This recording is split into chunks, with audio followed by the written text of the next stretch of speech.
Viewers, welcome to பாட்டி வீடு சமையல். இன்றைக்கி நம்ம சிக்கனை வச்சு ஒரு கிரேவி தாங்க பார்க்க போகிறோம். ரொம்ப சூப்பராக சீக்கிரமாக செஞ்சு முடிச்சிடலாம். இந்த கிரேவி சாப்பாட்டுக்கு டிஃபனுக்கு ரெண்டுக்குமே நல்லாயிருக்கும். அதுக்கு ஒரு நல்ல இந்த மாதிரி அகலமான ஒரு பாத்திரத்தில் கொஞ்சமாக நம்ம எண்ணெய் சேர்த்துக்கலாங்க.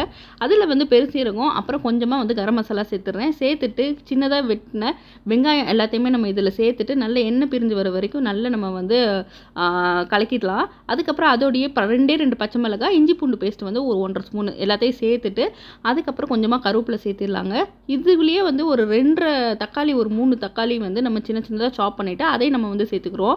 இப்போது வெங்காயம் தக்காளி ரெண்டுமே நல்லா வதங்கினதுக்கப்புறம் இதில் வந்து மிளகாய் பொடி, மல்லிப்பொடி, கொஞ்சமாக மஞ்சள் பொடி, அப்புறம் சிக்கன் மசாலா இல்லை மட்டன் மசாலா எந்த மசாலா இருந்துச்சோ அந்த மட்டன் மசாலா வந்து 1 ஸ்பூன் நான் வந்து சேர்த்துக்கிறோம். சேர்த்துட்டு இந்த மாதிரி எண்ணெய் லைட்டாக பிரிஞ்சு வந்ததுக்கப்புறம் நம்ம வந்து சிக்கன் வந்து இதில் வந்து சேர்த்துக்கலாம். நான் இன்றைக்கி வந்து 1/2 கிலோ சிக்கன் வந்து நான் சேர்த்துருக்கேங்க. சிக்கன் நல்லா சேர்த்ததுக்கப்புறம் நல்லா கலக்கி விட்டுருங்க. கலக்கி விட்டுட்டு இதுக்கு தேவையான அளவு தண்ணி, அதுக்கப்புறம் தேவையான அளவு உப்பு, இது ரெண்டையுமே சேர்த்துட்டு நல்ல சிக்கனை வந்து ஒரு 15 to 20 மினிட்ஸ் நல்லா வேக வச்சுருங்க. இல்லாட்டி குக்கரில் போட்டு ஒரு 4 விசில் விட்டுருங்க.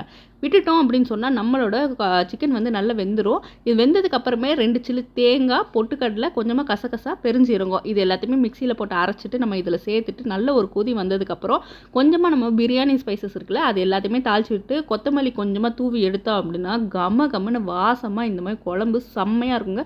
கண்டிப்பாக நீங்களும் ட்ரை பண்ணி பாருங்கள். எங்கள் சேனலில் இருக்க வீடியோஸ் எல்லாம் பாருங்கள். பிடிச்சிருந்தா சப்ஸ்கிரைப் பண்ணிக்கோங்க. பக்கத்தில் இருக்க பெல் பட்டனை கிளிக் பண்ணிக்கோங்க. Thank you all.